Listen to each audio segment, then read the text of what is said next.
Okay, now we are going to stain our precious project. Now, do you think we can stain right over these pencil marks and all that? No, it'll make it even worse. The stain brings out everything. So you got to make sure you erase all those pencils. I erase, but I don't have any eraser on this one. So I'll use these for a stain down. I won't waste this one yet. The other thing too is, let's say you cut your part too far in, which you shouldn't, but this sticks out too much. There's no way that corner piece is going to cover that. So you're going to have to put your piece in like so, let's say for your rabbet joint. Put a line on there, and you're going to have to cut that off. Now, if all the table saws, well, yeah, you could use a miter saw. Bring it down. Don't go past it where then it's too short and then this is sticking out like that. Then that's not good either. You got to make sure, maybe draw 2 lines so you know an 1/8 inch from it if you're going to cut it with that miter saw, and then you can get those straight. Now, to save time, we're just going to use this little scrap piece left over, which you're going to have left over on your piece. Remember, you'll have the 6 inches and that. And this, then we're going to cut in half like this and make it cover the ball return so the ball falls out the other way, which I'll show you later. But anyhow, we'll use this as our demo. You first definitely need gloves on so you don't get stain all over your hands and have to wash them with paint thinner. And if you wash your hands with paint thinner, what happens? It dries, takes all the oil off your hands. It dries out. Then you got to put lotion on. And it's not good having all these chemicals, obviously, touching you. I never used to wear gloves, and that's why my hair's all gray and stuff like that. I look 20 years older than I should. All right, so anyhow, real I'm only 31. All right, so anyhow, we will put this on. That's the hardest part, is getting these cheap gloves on. Put that on. That'll reduce the mess. Then we're just using paper towels. This is just a rub-on, like tongue oil type finish. It's got the stain and the finish in it, all in one coat. So it's got your, it's not going to give you a real shiny finish, but with everybody working in here, we've got too much dust. We don't have a real spray booth that's going to suck out all the dust. So you're going to see dust all over. So we're just going to do these rub-on finish. Now we'll try the medium, see what that is, kind of shake it. Oh, make sure the top's on. We'll loosen it up. If done, loosen it up. Again, we can take a pair of pliers. See, it's a slip joint. And then we can get around there, and then we'll be able to loosen it and take it off if it's too tight.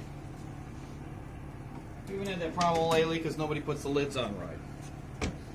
Alright, so, anyhow. We'll just take our paper towel, fold it a couple of times so it doesn't spill all over the table and the carpet and everything.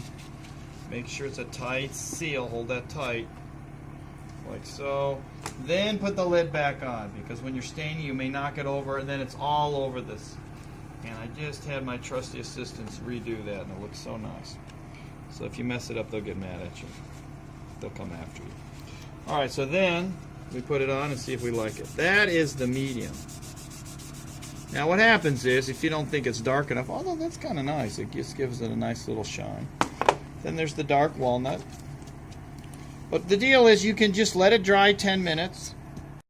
We will try the dark walnut. And then don't use the same spot that you did it, because that's going to show the light. The medium walnut. Alright, so we'll try the dark walnut, see what that looks like. Yeah, see, it's a little darker. Again, it's going to take several coats. So, I mean, you can even just take, if we have more medium walnut, just an extra coat of that will make it as dark as this. This just has a little bit of a darker. Again, it's going to take several coats. Unless you just like that color, then that's fine. And then the last one is the natural, which is just more of a clear. Let's see what this looks like. Again, we better use a different one, because those are... Again, fold this a couple of times over, and then have a tight seal so it doesn't pour all over the tabletops that somebody, my trusty assistant, spent a lot of time redoing. They'll be very mad at you and they'll come after you. Alright, so look, and that's that color. And really, if you put that dark on, you want to remove it a little. If you put this on fresh, it looks like it'll take it right off. So all it is, they're all this natural, that they just put a little tint base to it. But really, even just the natural looks good. So it just depends what you want. You want a little darker, then. But this is the red oak. So if you put clear to it, it's got like a tinge to it anyhow. So it actually looks pretty decent. So then when you're done with these towels, paper towels, the best bet, I mean, we can throw them right in the trash can. Don't just leave them laying anywhere. Best bet is to wet them so we don't have any spontaneous combustion. So wet them in the sink and then throw them in the trash can. And then your gloves too.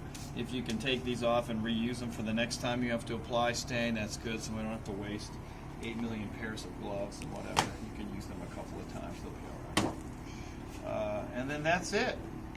Then you'll be good to go.